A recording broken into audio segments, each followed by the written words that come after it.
Hi friends, today వీడియోలో తక్కువ cloth ఉండి పెద్ద సైజు వారికైనా ఎవరికైనా కానీ బ్లౌజ్కు అడ్జస్ట్మెంట్ చేసేలా స్టిచ్ చేయాలో చూద్దామండి.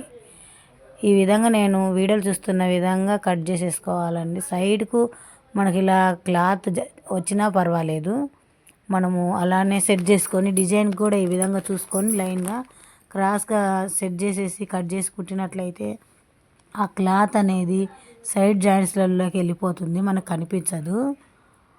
నేనైతే అలానే చేస్తానండి. జాకెట్లు చిన్న సైజు కానీ పెద్ద సైజు కానీ క్లాత్ అడ్జస్ట్మెంట్ కానప్పుడు నేను ఇలానే చేస్తాను. మనము వెనక బ్యాక్ అయినా కానీ వెనక జాకెట్ లైనింగ్ క్లాత్ తక్కువగా కరెక్ట్ పెట్టుకొని మెయిన్ క్లాత్ కొంచెం ఎక్స్ట్రా పెట్టుకొని నడుం పట్టికి లైనింగ్ తక్కువ ఉన్నప్పుడు అలానే చేస్తానండి. నేను ఇలా క్లాత్ జాయింట్ వేసేసి తిప్పేసినప్పుడు ఆ మధ్యలో క్లాత్ అనేది మధ్యలోకి వెళ్ళిపోతుంది. ఎక్స్ట్రా క్లాత్ అనేది నడుం పట్టికి మందంగా ఉంటుంది. ఈ టిప్స్ ఎలా ఉన్నాయో నాకు కామెంట్ చేయండి. మా ఛానల్ తొలిసారి చూస్తున్నట్లయితే సబ్స్క్రైబ్ చేసుకోండి. ఈ వీడియో నచ్చినట్లయితే ఒక లైక్ ఇవ్వండి. Please subscribe my channel. Thank you.